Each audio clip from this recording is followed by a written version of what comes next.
சிவாய நம. திருச்சிற்றம்பலம். ஞானாசிரியராகவும் ஞான குருவாகவும் எம்மை வழிநடத்தும் நம்பி ஆரூரர் திருவடிகளையும் அண்ணாமலை பெருமான் திருவடிகளையும் மனம் மொழி மெய்களால் வணங்கி மகிழ்கின்றேன். இன்றைய ஞான சிந்தனையில் சொக்கநாத வெண்பா என்ற அற்புதமான நூலில் இருந்து 57வது பாடலை சிந்திப்பதற்கு திருவருளும் குருவருளும் கூட்டியுள்ளது. 57வது பாடல்.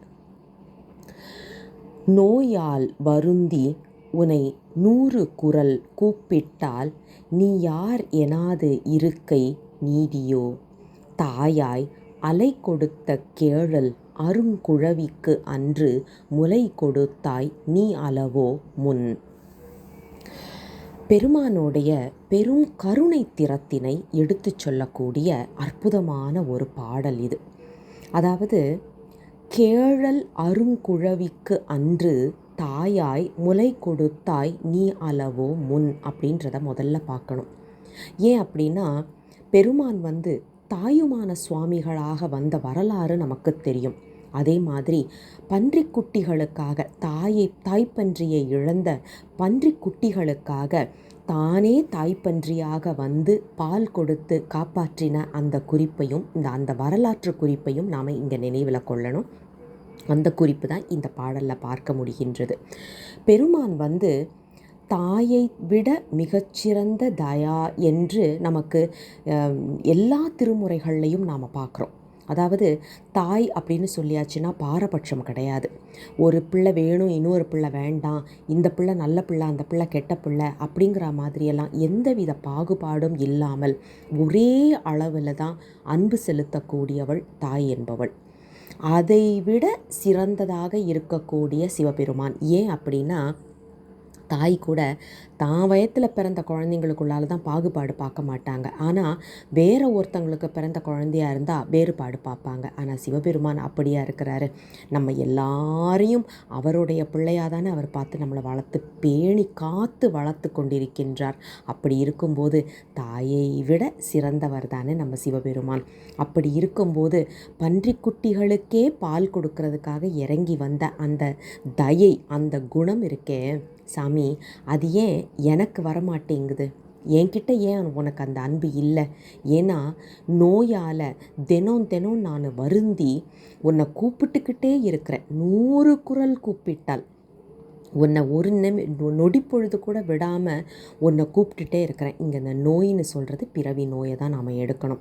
பிறவி நோயில் இருக்கிற எல்லாருமே பெருமானே பெருமானே என்று அழைத்து கொண்டே தான் இருக்கின்றோம்.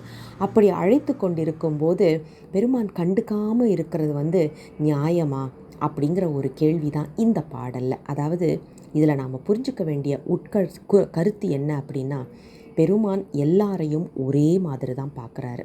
இவர்கள் வேணும், இவங்க வேண்டாங்க அப்படிங்கிற மாதிரியே அவர் பார்க்குறதில்ல.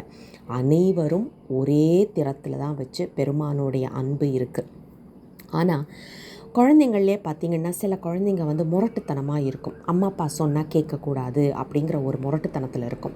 சில குழந்தைங்க பார்த்தா அம்மா அப்பா சொல்கிறத அப்படியே கேட்டுட்ருக்கும். இப்போ நாம் முரண்டு பிடிக்கிற குழந்தை மாதிரி இருக்கிறதுனால தான் பெருமானோடைய அன்பு நமக்கு இன்னும் சேரலை. பெருமான் கொடுத்துக்கிட்டு தான் இருக்கிறாரு, நாம் தான் அதை தட்டி விட்டுட்ருக்குறோம். இப்போ சில குழந்தைங்க பாருங்கள், முரட்டுத்தனத்தில் அம்மா ஏதாவது கொடுத்தாலோ அப்பா ஏதாவது கொடுத்தாலோ தட்டி விட்டுடுங்க. பாலே கொடுக்குறாங்க, தேனே கொடுக்குறாங்க அப்படின்னாலும் தட்டி விட்டுட்டு போயிட்டே இருக்கும் அந்த குழந்தை. அப்போ நஷ்டம் யாருக்கு? அந்த தாய்க்கா இல்லை குழந்தைக்கானா? குழந்தைக்கு தானே. அதே மாதிரி தான் நாமளும் இப்போ தட்டி விட்டுட்டு போயிட்டு இருக்கிறோம். அதனால தான் இத்தனை பிரச்சனைகள் நம்மளை சுற்றி இருக்கிறத நாம் பார்க்க முடிகின்றது. ஆக இந்த 57வது பாடல் சொல்லக்கூடிய ஒரே ஒரு கருத்து என்ன அப்படின்னாக்க, பெருமான் தாயை விட சிறந்தவர். நாம் செய்ய வேண்டியது என்னன்னா, சரணாகதி தத்துவத்தில், சாமி நீ எனக்கு என்ன பண்ணாலும் நல்லது தான் பண்ணுவேன், ஒன்றும் கிடையாது. நாம் யோசிச்சு பார்ப்போமே, நம்ம குழந்தையாக இருக்கும்போது அப்பா நம்மளை தூக்கி போடும்போது நாம் சிரிப்போம், பயப்பட மாட்டோம். ஏன் அப்படின்னா, அப்பா நம்மளை பிடிச்சிருவாருன்ற ஒரு நம்பிக்கை. அதே மாதிரி வெளியில் ஏதோ ஒரு பிரச்சனைன்னா ஓடி அம்மாவை தான் அணைச்சிக்குவோம். ஏன் அப்படின்னா, அம்மா நம்மளை காப்பாற்றுவாங்கிற ஒரு நம்பிக்கை. அந்த நம்பிக்கை நாம் ஏன் பெருமான் மேலே வைக்கலை அப்படிங்கிற ஒரு கேள்வி கேட்டு நின்னோன்னா இந்த பாடலோடைய உட்கருத்து நன்றாக விளங்கும். சிவாய நம. திருச்சிற்றம்பலம். தென்னாடுடைய சிவனே போற்றி, என் நாட்டவர்க்கும் இறைவா போற்றி, அண்ணாமலையம் அண்ணா போற்றி, கண்ணாரமுத கடலே போற்றி. சிவசிவ திருச்சிற்றம்பலம்.